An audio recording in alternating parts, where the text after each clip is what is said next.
मड़वा रानी नाम का एक गांव रहता है। उस गांव में सोनू नाम का एक लड़का रहता है। वहाँ गांव में अकेला रहता था। उसकी सोच थी कि वहाँ जंगल में रहकर सभी पंछी और जानवरों की देखभाल करे। इसलिए सोनू गांव और घर को छोड़कर जंगल की ओर निकल जाता है। वहाँ जंगल पहुँचकर सोचता है, मैं यहाँ इस जंगल में तो पहुँच गया हूँ, लेकिन मुझे कैसे पता चलेगा कि यहाँ किस जानवर या पंछी को किस चीज की जरूरत है। इसके लिए मुझे किसी जानवर या पंछी से दोस्ती करना पड़ेगा, तभी मुझे समझ में आएगा कि किस पंछी या जानवर को क्या चाहिए। यह सोचकर सोनू जंगल की ओर आगे बढ़ता है। कुछ दूर और आगे जाने पर उसे एक पंछी दिखाई देता है। उसे देख सोनू बोलता है, सुनो पंछी, मैं इस जंगल में सभी पंछी और जानवरों की मदद करने के लिए आया हूँ, तो तुम मेरे मित्र बनोगी,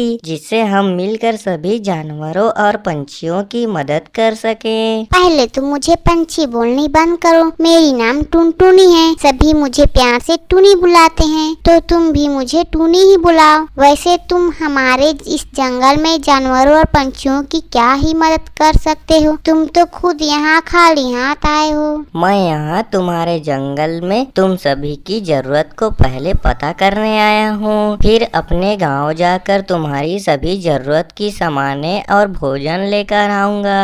वैसे मुझे तो पता नहीं कि किस पंछी का किस जानवर को क्या पसंद है और क्या चीज की जरूरत है। हम एक काम करते हैं, हम रानी चिड़िया के पास चलते हैं, उसे पता होगी कि क्या क्या जंगल में जरूरत पड़ेगी। इसके बाद दोनों आगे जंगल की ओर जाते हैं। कुछ दूर जाने पर रानी चिड़िया की घोंसला दिखाई पड़ती है। वहाँ रुककर सोनू रानी चिड़िया से बोलता है, रानी बहना, मैं यहाँ इस जंगल में तुम सभी की मदद करने के लिए आया हूँ, तो तुम मुझे बताओ कि तुम सभी को क्या जरूरत है, जिससे तुम इस जंगल में खुशी खुशी रह सको।